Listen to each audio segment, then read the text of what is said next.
Grande es este misterio de la piedad.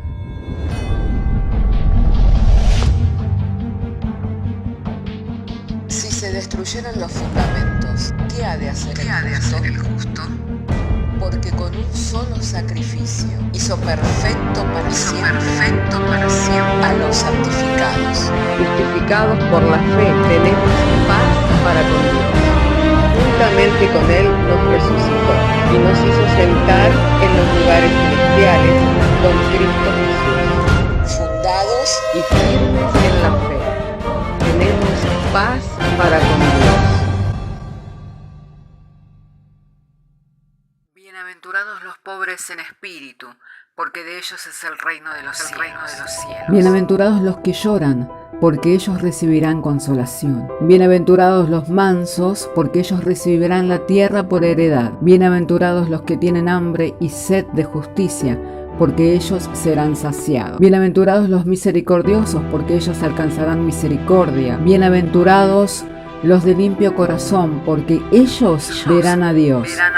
Bienaventurados los pacificadores, porque ellos serán llamados hijos de Dios. Bienaventurados los que padecen persecución por causa de la justicia, porque de ellos es el reino de los cielos. Bienaventurados sois cuando por mi causa os vituperen y os persigan, y digan toda clase de mal contra vosotros mintiendo. Gozaos y alegraos, porque vuestro galardón es grande en los cielos.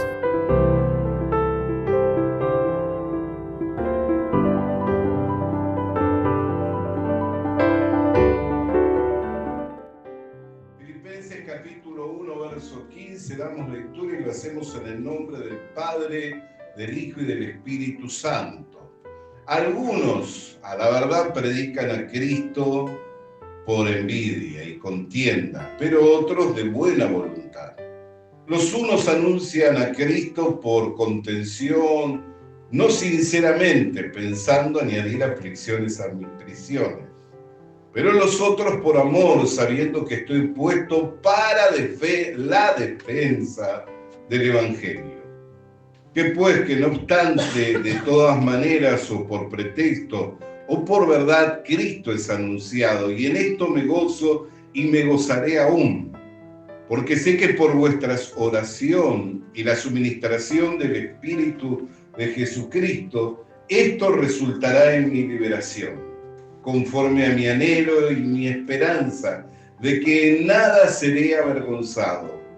Antes bien, con toda confianza, como siempre ahora también, será magnificado Cristo en mi cuerpo, o por vida o por muerte, porque para mí el vivir es Cristo y el morir es ganancia.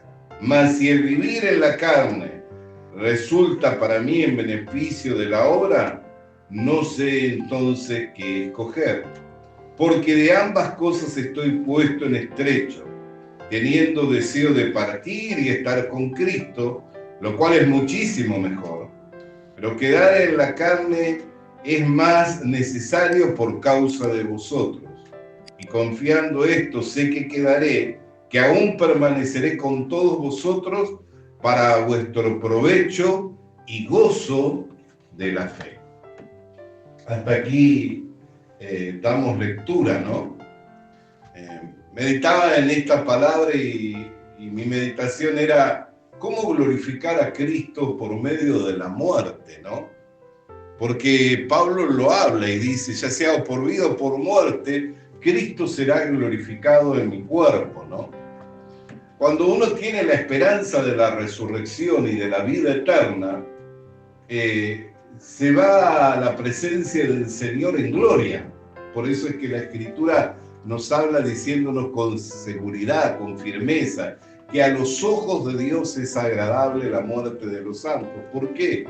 Porque Dios lo quitó de la aflicción que hay en la tierra para llevarlo a tomar su heredad, su posesión, la cual nadie le podrá quitar.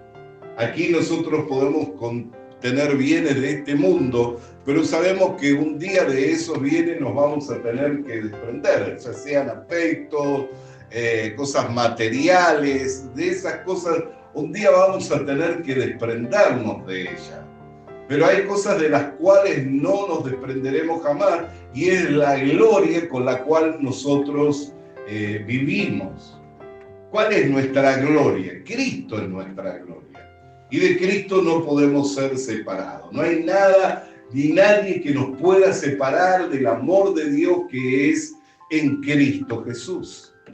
Por ello, la gloria del creyente y el que Cristo sea glorificado no está en lo que se pueda ver, en lo que uno pueda reaccionar en cuanto a la vista, sino está en la fe, en el peso de gloria que tenga esa persona. Amén. Alabado y santo sea el nombre del Señor. Por eso dice la Escritura, algunos a la verdad predican a Cristo por envidia y contienda, otros de buena voluntad, los unos anuncian a Cristo por contención o sinceramente, pensando añadir aflicciones a mis prisiones, pero los otros por amor, sabiendo que estoy impuesto para la defensa del Evangelio. Que pues, que no obstante, de todas maneras, o por pretexto o por verdad, Cristo es anunciado, y en esto me gozo y me gozaré aún. Alabado sea el nombre del Señor. Entonces, el gozo del apóstol Pablo, ¿en qué consistía? ¿En qué consistía el que Pablo se gozara? En que Cristo estaba siendo anunciado. Algunos dicen por contienda, otros por contención, otros de buena voluntad, otros por amor, pero lo importante es que Cristo está siendo anunciado. ¿Y cuánto valor tiene este mensaje? ¿Y cuánto valor tiene el que nosotros podamos retener el mensaje de Jesucristo? Cuando Pablo fue a los Corintios, él se propuso no saber nada entre los corintios, sino con una sola intención fue, de anunciarles a Cristo y a este crucificado. Fíjese que hoy muchos de los mensajes se enfocan en ¿qué? En el hombre, se enfocan en las metas que el hombre puede alcanzar, los desafíos que puede enfrentar, las luchas que se le van a presentar. Muchas veces se enfocan en ¿qué? En motivarlo al hombre. Ciertamente el mensaje de Cristo no involucra la obra del hombre, sino que involucra la obra consumada de Jesucristo en la cruz del Calvario. Entonces, cuando la Escritura habla de que Cristo está siendo predicado, está hablando de que se está presentando con detalle la obra consumada de Jesucristo en la cruz del Calvario.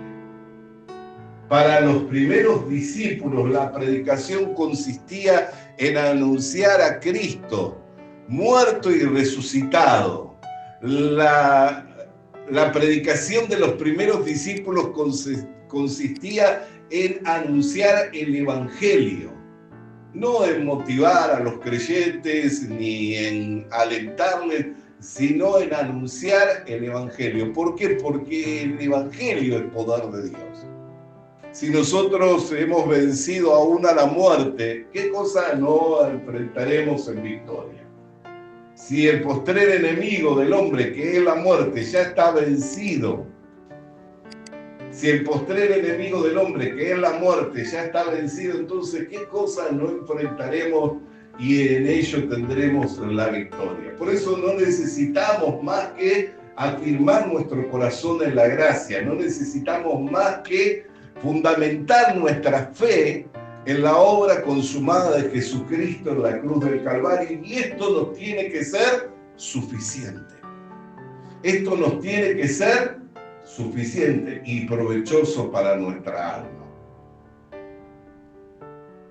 El apóstol decía, el amor de Dios me constriñe, me aprisiona, pensando en esto, en que si uno murió por todos, luego todos morimos en ese uno.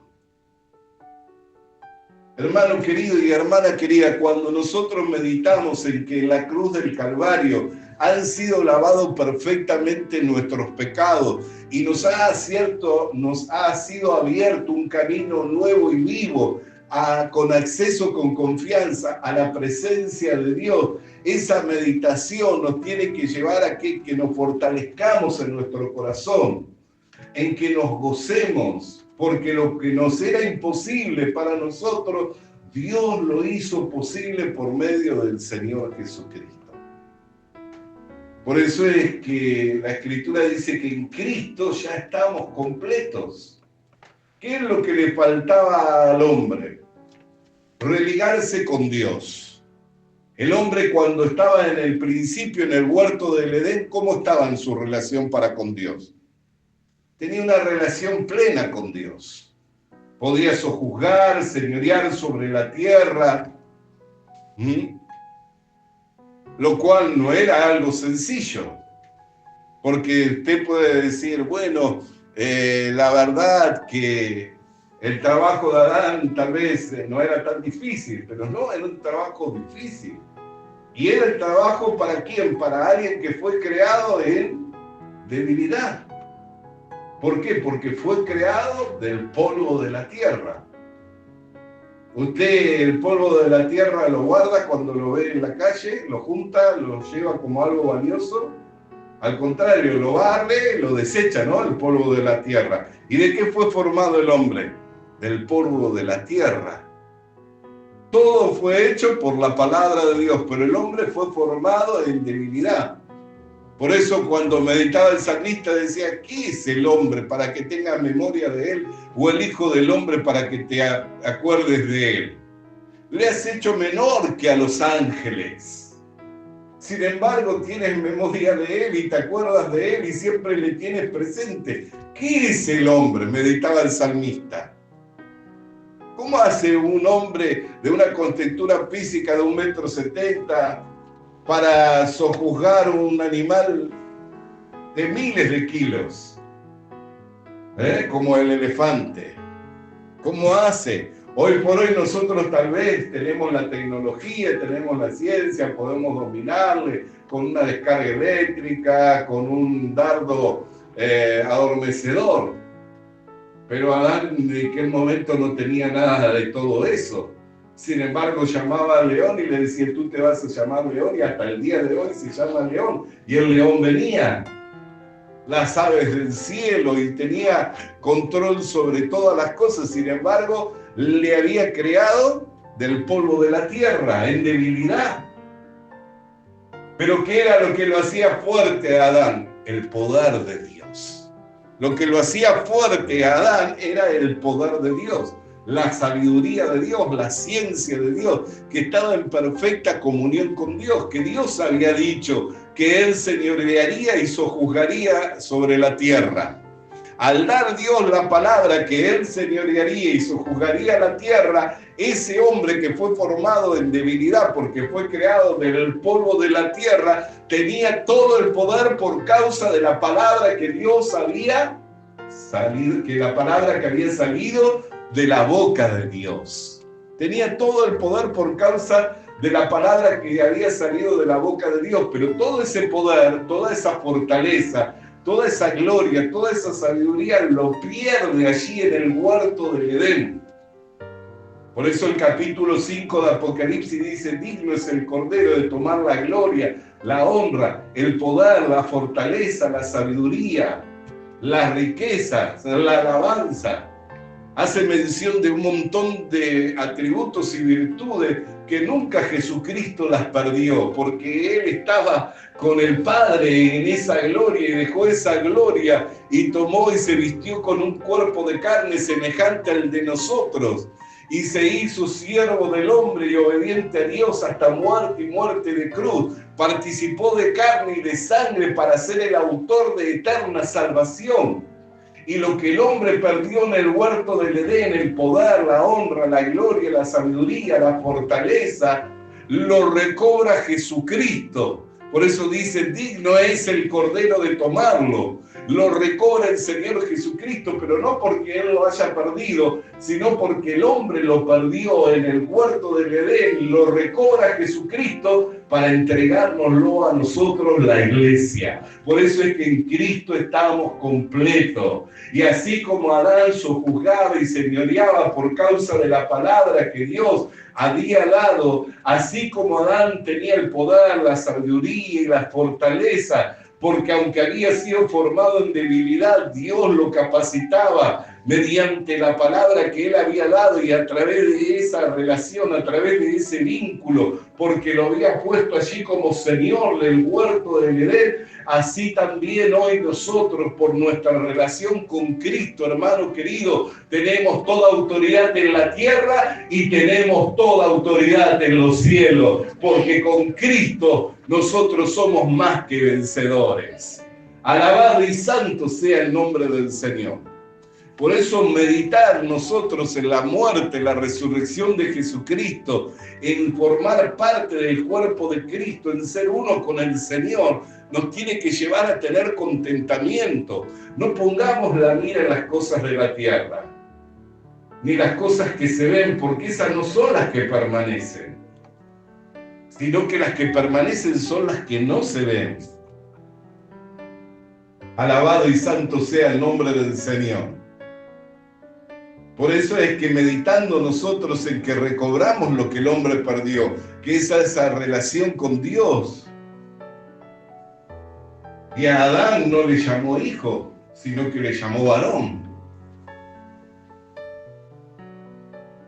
Sin embargo, a usted y a mí nos llama hijo, y no se avergüenza de ser nuestro Padre, ni de ser nuestro Dios. Nos dio una posición más alta que la de Adán, porque Adán, que fue formado del polvo de la tierra, lo llamaba varón y lo puso como Señor de la tierra, pero a nosotros, al unirnos con Cristo, nos dio la posición de ser herederos y coherederos con Cristo Jesús, teniendo igualdad de condición, así como Jesucristo es el Hijo del Padre Celestial, así nosotros al formar el cuerpo de Jesucristo hemos recibido el derecho de ser llamados hijos de Dios. Bendito sea el nombre del Señor. Lo cual, meditando en estas cosas, hermanos, nosotros tenemos que gozarnos. ¿Cómo es que es Cristo glorificado, sea por vida o sea por muerte? Cuando miramos por vida, en cuanto a la vida del apóstol Pablo, él estaba puesto en defensa de la fe. Cuando miramos en cuanto a la vida, dice que el partir era mucho mejor, pero el quedarse era en cuestión de provecho y gozo de la fe de los hermanos.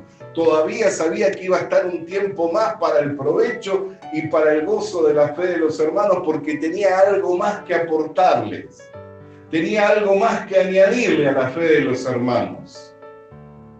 Bendito sea el nombre del Señor. ¿En dónde estaba el enfoque del apóstol Pablo? En defender la fe, en gozarse en que Cristo estaba siendo anunciado. La intención la juzgaba Dios. Él como apóstol podía conocer las intenciones de los hermanos. Él como apóstol podía conocer la intención. Como un hombre ya maduro, como un hombre crecido en Cristo Jesús, podía conocer las intenciones de los hermanos. Por eso sabía que aún habían hermanos que predicaban por contienda y que pensando en añadirle tristeza y aflicción a sus prisiones. Pero antes de añadirle tristeza y aflicción a sus prisiones, lo que el apóstol Pablo hacía era gozarse porque Cristo estaba siendo anunciado. Aunque había quienes querían contender con él, como mostrarse que tenían más cantidad de discípulos, que tenían un ministerio tal vez más exitoso, vaya a saber de qué manera rivalizaban, de qué forma. Lo que a él le traía un gozo y un contentamiento era que Cristo estaba siendo anunciado. Entonces, ¿en qué consistía su enfoque? Para decir, ya sea que por vida o por muerte, Cristo sea glorificado en mí. Que mientras él vivía tenía un solo objetivo y una sola meta: Cristo siendo anunciado, defender la fe que un día había sido dado a los santos, y entre tanto que permanecía en esta tierra, poder añadir algo a los santos. Entonces meditamos y venimos a nosotros: ¿de qué forma le puedo glorificar yo al Señor? Anunciando a Cristo. Y algunos pueden decir, pero la gente hoy necesita oír otra cosa. No, la gente necesita lo mismo. La Biblia no dice que otra cosa sea el poder de Dios. La Biblia dice que el Evangelio es el poder de Dios. que tenemos que contextualizar el mensaje para los días modernos en los cuales vivimos, para que sea más atractivo. Hoy mucha gente está hablando de mentoreo, de coaching, está hablando en términos que no, nosotros tenemos que predicar a Cristo, a exponer claramente que Cristo es el Cordero de Dios que quitó el pecado del mundo, quitó la muerte y sacó a luz la vida y la inmortalidad por medio del Evangelio. Y si alguien está predicándolo a Cristo, gocémonos de que hay compañeros, que hay compañeras de milicia que están anunciando la verdad de Dios. Gocémonos. Ayer nosotros hablábamos en cuanto a que la palabra de Dios es una antorcha que alumbra lugares oscuros. Ese fue el primer mensaje que compartimos. Y le recomiendo que lo escuche porque hay cosas que son importantes a las cuales nosotros tenemos que estar atentos. El pasaje de Pedro dice que la palabra de Dios es como una antorcha que alumbra y alumbra lugares oscuros. Hay veces que nosotros entramos a lugares oscuros, que es donde tenemos que hacer tomas de decisiones, que es donde nos sentimos abrumados, agobiados. ¿A qué vamos a recurrir? ¿Le vamos a volver la espalda a la antorcha o vamos a utilizar la antorcha para que nos vaya iluminando el camino por el cual tenemos que transitar? Por eso dice, a la cual hacéis bien de estar confiados. Es la palabra profética más segura, a la cual hacéis bien de estar atentos. Bendito sea el nombre del Señor. Y meditábamos en ello, ¿no? ¿Cuántas veces le volvemos la espalda a la palabra de Dios para seguir los dictámenes del corazón, para seguir la vanidad de los pensamientos? Como si los pensamientos que albergamos en nuestra mente, todos ellos fueran buenos. A nosotros nos parecen que son buenos, porque al hombre le parece que todos sus caminos son derechos, pero no son todos los caminos buenos. Al hombre le parece que lo que sube a su corazón porque lo siente, porque está emocionado, que es bueno, pero no siempre. Hay un montón de barbaries que se han cometido con grandes pasiones. Usted piensa que las personas que van y que se inmolan y que matan a otro número de personas a su alrededor no tienen una pasión que los moviliza a dar su vida por esa causa, y muchas veces esa causa es una causa religiosa, pensando en que van a tener un futuro mejor después de esta vida, siguiendo la vanidad, siguiendo las emociones del corazón. Por eso es que nosotros tenemos que hacer a un lado los pensamientos. Dice, abandone el hombre inicuo sus malos caminos y deje sus pensamientos y vuélvase a Dios, el cual es amplio en perdonar y en tener misericordia.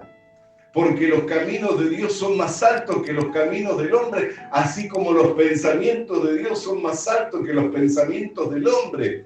Por eso es que el tener hoy la Escritura, tener el oráculo de Dios, tener el manual de la vida para la vida feliz, tener la Biblia, la palabra de Dios, es un privilegio para el hombre hoy en día. Es una gran bendición, y tener ojos abiertos para poder ver la Escritura y para poder entenderla es una gracia que Dios ha otorgado, porque no todos entienden lo que leen.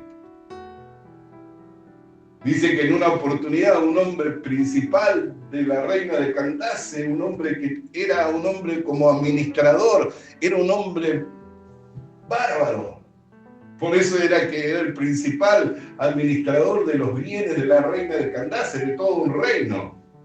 Dice que venía del camino de Jerusalén habiendo abierto el libro del profeta Isaías, iba leyendo. Y el Espíritu de Dios lo tomó a Felipe y lo puso junto al carruaje. A Felipe, y Felipe, viendo que iba leyendo al profeta Isaías, le dijo, ¿entiendes lo que lees? Y el hombre, no solo que era un hombre sabio, que era un hombre inteligente, sino que también era un hombre humilde.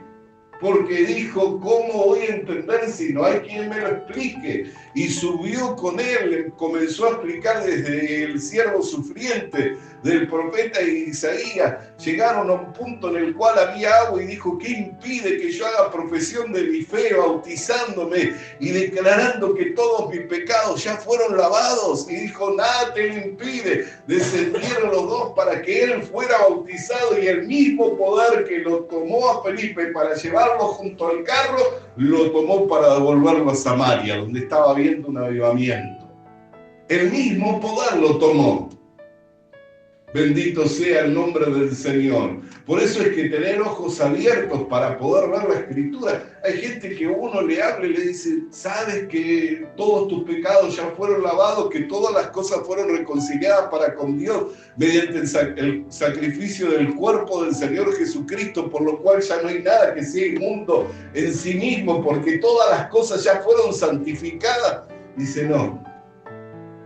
Y tiene la Biblia, y uno se lo muestra por la Biblia y dice no. Y afirman que no, aunque están viendo, tienen ojos pero no ven, tienen oídos pero no oyen, a fin de que no se conviertan y sean sanados. Por eso es que de una misma masa Dios hizo vasos de diferente forma. Hizo vasos para honra e hizo vasos para deshonra. ¿Cuál es la certeza que nosotros somos vasos de honra? El contenido que tiene este vaso. ¿Cuántos tienen a Cristo? Si usted tiene a Cristo, usted es un vaso de honra, porque tiene mayor y mejor contenido que cualquier hombre, mujer pueda tener en esta tierra. Por eso es que en Cristo el hombre está completo. ¿Y cómo es anunciado Cristo? Por medio del Evangelio. Por medio del Evangelio es anunciado Cristo. Bendito sea el nombre del Señor. ¿No dijo el mismo Señor? Y este Evangelio será predicado en todas las naciones, haciendo discípulos de todas las naciones, enseñándoles que guarden todas las cosas que yo he mandado. Y he aquí que estoy con vosotros todos los días de vuestra vida y hasta el fin. Y la Escritura dice que no vendrá, no retornará Jesucristo hasta que no haya sido predicado al último de los gentiles este Evangelio. Entonces, ¿qué es lo que necesita la iglesia? Predicar el Evangelio. ¿Qué es lo que necesita el mundo? Oír la palabra verdadera, el Evangelio de la salvación, para que si creen, sean sellados con el Espíritu Santo, que es la zarra de las promesas, hasta el día de la redención completa. ¿Cómo es glorificado Cristo en nuestras vidas? Al compartir el Evangelio, al defender la fe. Y usted dirá, ¿de qué forma tengo que defender la fe? Primeramente, la debo defender en el combate que tengo dentro mío. Porque si alguno dice que no tiene un combate en su carne a causa de la palabra que ha recibido, el tal no ha creído todavía la palabra de Dios. ¿Por qué? Porque la palabra de Dios dice que yo soy santo. La palabra de Dios dice que yo soy justo. La palabra de Dios dice que soy perfecto. Pero hay otra ley en mis miembros, que es la ley del pecado, que me lleva a hacer lo que no quiero hacer. Entonces, ¿dónde se desata el primer combate? En nuestra propia carne. Porque tengo que sostener la verdad de Dios que dice que soy justo. Tengo que sostener la verdad de Dios que dice que soy perfecto. Tengo que sostener la verdad de Dios que dice que soy santo cuando veo otra cosa. Entonces, ¿con quién tengo que luchar? Conmigo mismo. Porque si usted dice que no ofende en palabra, entonces todos ofendemos y varias veces. Y todo va de acuerdo a la sensibilidad de la persona que está delante o a la madurez de la persona que está delante. Hay personas que son muy sensibles, que cualquier cosa lo puede lastimar, la puede herir. Y también tiene que ver con la madurez, porque hay personas que de repente a causa de la madurez se ha forjado un carácter sufrido y soporta todo. En cuanto a las relaciones entre las personas, hay dos cosas que uno tiene que medir muchas veces. Por un lado es que hay personas que si no tienen un grado de madurez no van a soportar cierto tipo de trato. O hay personas que si son muy sensibles, muy emocionales, uno tiene que tener mucho cuidado de no herirle y no ofenderle. Y aún así, teniendo ese cuidado, difícilmente uno no, en algún momento no hiere ni ofenda. ¿Por qué? Porque también Dios va permitiendo el que esas cosas se vayan dando para que ir forjando un carácter, ir desarrollándolo, llevándonos a la madurez. Bendito sea el nombre del Señor. ¿Cómo sabemos? Cuando hay pleitos, enemistades, demandas de unos entre otros, ya eso muestra niñería. Pablo lo decía, no hay ninguno entre vosotros maduro que sepa soportar el agravio, que sepa sufrir la afrenta.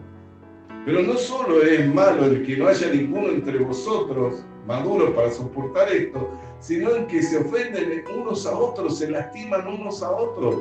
Y esto lo hacen entre hermanos, y no solamente esos malos, sino que los llevan a los juicios de los tribunales de los impíos, sabiendo que vosotros habéis de juzgar aún a los ángeles. Entonces, la inmadurez se manifiesta de esa manera en la demanda, la exigencia de unos por otros.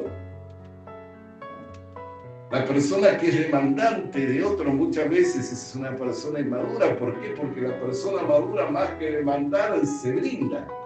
Me refiero en cuanto al desarrollo del amor. ¿Por qué? Porque el amor es algo que es sufrido, es algo que es benigno, que es misericordioso, que no tiene envidia, no tiene jactancia, todo lo sufre, todo lo da.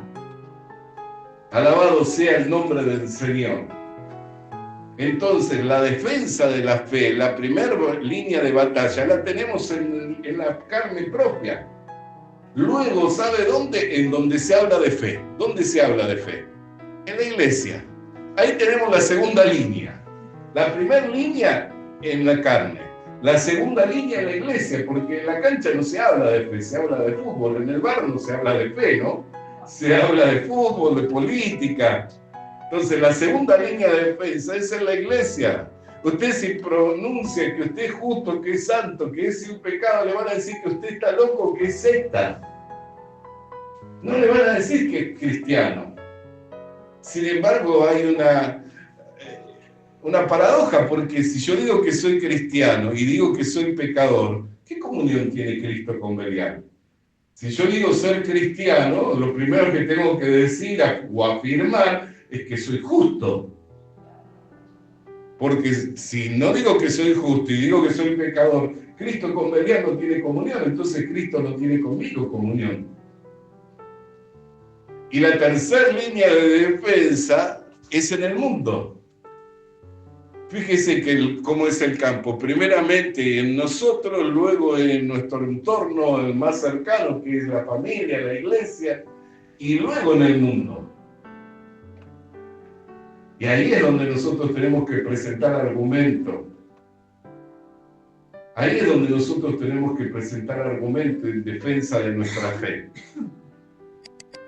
Y la tercera, por lo cual Cristo era glorificado, entre tanto que Pablo vivía, era que su enfoque constante estaba en añadirle algo a la fe a los hermanos. Por eso nosotros siempre tenemos que mirar, si yo soy un miembro activo y vivo dentro del cuerpo de Cristo, hay una actividad propia en mí por el cual el cuerpo va a ir recibiendo su crecimiento. Nunca digamos, yo no sé, yo no puedo, yo no entiendo. Porque a la verdad no soy yo, es Cristo en nosotros. Y todo lo podemos en Cristo que nos fortalece. Entonces nunca digamos, no, yo no sé, yo no puedo, yo no entiendo. Porque si decimos yo, estamos pensando en que tenemos que hacerlo nosotros. Y en realidad no es una tarea nuestra. Es la tarea de Dios por medio nuestro. Volvemos a Adán. Adán fue creado en debilidad, del polvo de la tierra, pero fue puesto como señor y a señorear sobre toda la creación de Dios. ¿Cómo es que podía señorear sobre toda la creación de Dios, siendo que había sido creado en divinidad, del polvo de la tierra, por el poder de Dios? Así también, si el poder de Dios actúa en nosotros, siempre hay algo por lo cual mi hermana, mi hermano puede y va a ir siendo edificado en amor, para ir creciendo hasta alcanzar la medida y la estatura del varón perfecto.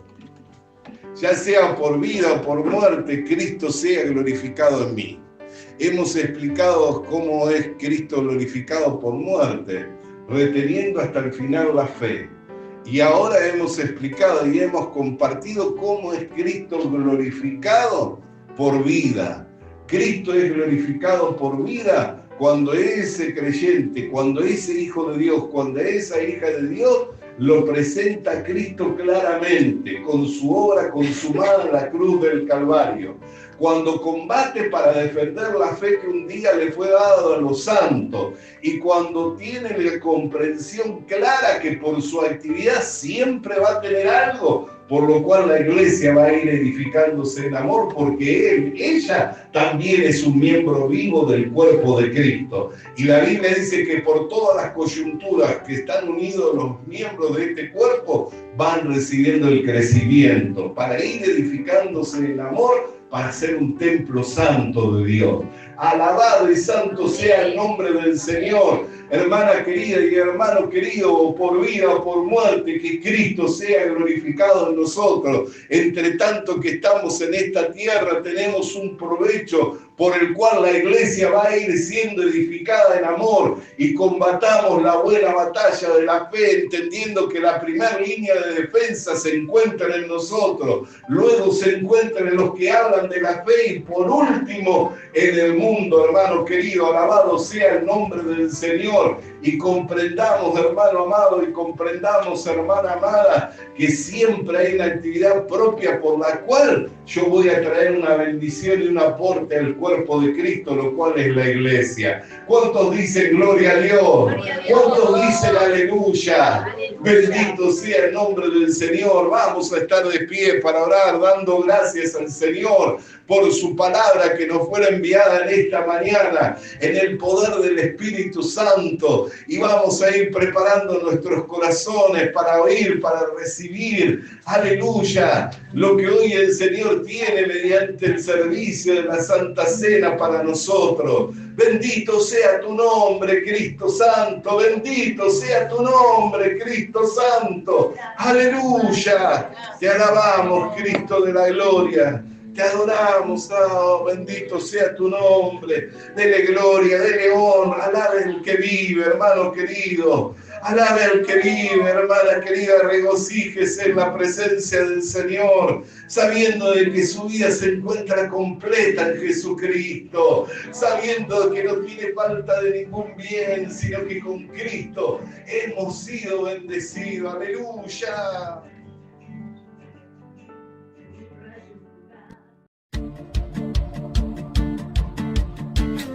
Visita nuestras redes sociales. Suscríbete activando la campanita. Comparte con nosotros el mensaje de la palabra de Dios.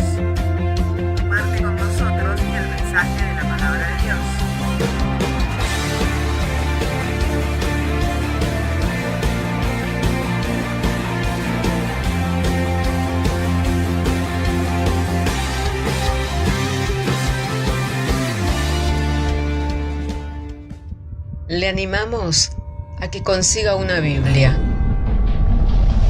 porque en ella encuentra la mente de Dios, el estado del hombre, el camino de salvación, la muerte de los pecadores y la felicidad de los creyentes. Sus doctrinas son santas, sus mandamientos son obligatorios, sus historias son verdad y sus decisiones inalterables. Léala para ser sabio, crea en ella para ser salvo y póngala en práctica para ser santo. Ella contiene luz para guiarle, alimento para reforzarle y consuelo para alentarle. La Biblia es el mapa del viajero, el bastón del peregrino, la brújula del piloto, la espada del soldado y la carta del cristiano. Le animamos a que consiga una Biblia,